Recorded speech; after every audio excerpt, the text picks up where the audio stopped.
দেখো দেখো এই দেখো ভাতের ভেতর ভাতের স্টিমে পুরো প্রপার এটা হয়েছে।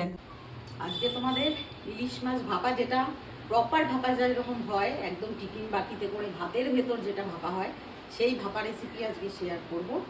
আমার মতন যাদের পেটের সমস্যা আছে, যেমন আমার লিভারের প্রবলেম, আমার সর্ষে খাওয়া চলবে না, কিন্তু একটু ভাপা তো খেতে ইচ্ছে করে। দেখো ইলিশ মাছের সিজন এখন, ইলিশ মাছ নানান ধরনের ভাবে রান্না করে আমরা খাবো।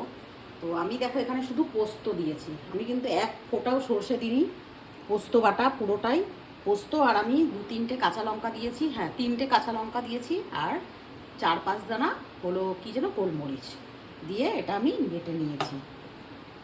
ঠিক আছে, সর্ষে ছাড়াও যে সর্ষে খেলে একটুখানি গ্যাস অম্বলের সবারই প্রবলেম হয়, তো একদম প্রপার ওয়েতে যেমন টিফিন বাটিতে ভাতে ভাপা হয় সেরকম আমি ভাপা করব। আজকে মাছটা সর্ষের তেল, নুন, হলুদ, সর্ষের তেল দিয়ে একটু ভালো করে মিশিয়ে নেব। পোস্ত খাওয়া খুবই ভালো, আমি নিজে যেহেতু খেতে পারবো না সেই জন্য আমি এখানে সর্ষেটাও অ্যাড করিনি, কারণ আমারও একটুখানি খেতে ইচ্ছে করে। অনেক বোর হয়ে গেছি যে পাতলা পাতলা এই সব সময় ঝোল খাচ্ছি না সবজি দিয়ে। তো ওই বাটিটা আমার ছোট, এই মাছগুলো সমস্ত মাছটা ঢুকবে না, যেগুলো একটু বড় বড় সাইজ আছে সেই মাছগুলোই আমি এখানে দেবো। এই যে, আর এইগুলো হবে ভাজা, এইগুলো ভাজা হবে। আর এখানে দেখো চিংড়ি মাছ দিয়ে পটল চিংড়ি হবে। এই দেখো এইভাবে। ও তার জন্য তুমি পটল কাটতে দিয়েছো? পটল চিংড়ি হবে। এই যে মাছগুলো ভালো করে নুন হলুদ মাখিয়েই রেখেছিলাম আগে। বাটিটা ছোট, বাটি বড় হলে আমি সবকটাই দিয়ে দিতাম, কিন্তু বাটিটা ছোট। আমাদের বড় টিফিন বাটি নাই, টিফিন বাটি আছে কিন্তু ঢাকনা নাই। হ্যাঁ, ভাতের ভিতর ভাত বসাবো তখন তোমাদের দেখিয়ে দিচ্ছি কিভাবে দেবো। একটুখানি এই দেখো মেখে দিলাম। এই যে এটা কিন্তু পুরো পোস্ত, একটুও কিন্তু আমি, তাহলে তোমরা হয়তো ভাবতে পারো যে পোস্ত এতটা দিয়েছো, না, এক ফোঁটা সর্ষে দিনই, পুরোটাই পোস্ত দিয়েছি আমি। তো একটুখানি ওপর দিয়ে একটু সর্ষের তেল তো দিতেই হবে। তুমি এত অয়েলি খাবে গো? আমি শুধু একটু মাছ খাবো, খেতে আজকে আমি খাবো, আজকে রবিবার।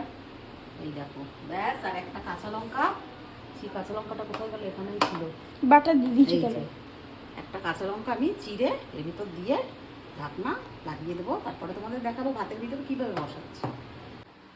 এই দেখো মাছ হয়ে গেছে। এই যে টিফিন বক্স লাগিয়ে দিলাম ভালো করে। তারপরে এই যে ভাত জাস্ট আমি ধুয়ে বসিয়েছি, এখন কিন্তু ফোটেনি, আমি এই অবস্থাতেই দেবো। ভাতের জলও ফুটবে, বাটিও এইভাবে হতে থাকবে।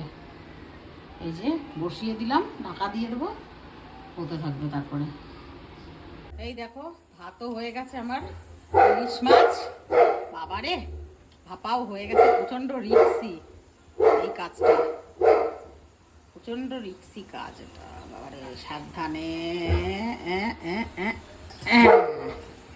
ঠান্ডা হোক তারপরে। হ্যাঁ, মাছের তেলটা টিফিন বক্স থেকে একটু বেরিয়েছে। হচ্ছে পটল চিংড়ি। আজকে আমাদের বাড়িতে বুফে হচ্ছে, বুফে। তোমার সবাই চলে আসো, বুফে। সবাই চলে আসো। আজকে আমাদের বাড়িতে হচ্ছে আহারে ইলিশ, ইলিশের উৎসব, ইলিশের। আজ বানিয়েছি পোস্ত দিয়ে ইলিশ মাছ ভাপা, যেটা কিন্তু হয়েছে পুরো ভাতের ভেতর। তো চলো সবাই দেখতে তো নিশ্চয়ই অপেক্ষায় আছো। দেখো দেখো দেখো এই দেখো ভাতের ভেতর ভাতের স্টিমে পুরো প্রপার এটা হয়েছে একদম ইলিশ মাছ ভাপা। 3 পিস আছে, আর পোস্ত দেওয়া, আর কিচ্ছু না, পোস্ত আর কাঁচা লঙ্কার একটু সরষের তেল, নুন, হলুদ, ব্যাস। তেল ভাসছে সাইড দিয়ে, দেখো। ভাতের ভেতর হয়েছে যেটা ট্র্যাডিশনাল ওয়েতে যেভাবে হয় সেভাবেই। গরম লেগেছে? ওয়াও, খেয়ে বলতে হবে। দারুণ টেস্ট করে দেখি। দাও দাও, না, আমি একটু সাইড দিয়ে নেবো, এই সাইড থেকে নিচ্ছি একটু। যার ইলিশ মাছ ভালো লাগে না সে একেবারে ডেফিনেটলি ট্রাই করো এটা তোমরা বাড়িতে। আমার গ্রেভিটা হেভি লাগলো খেতে।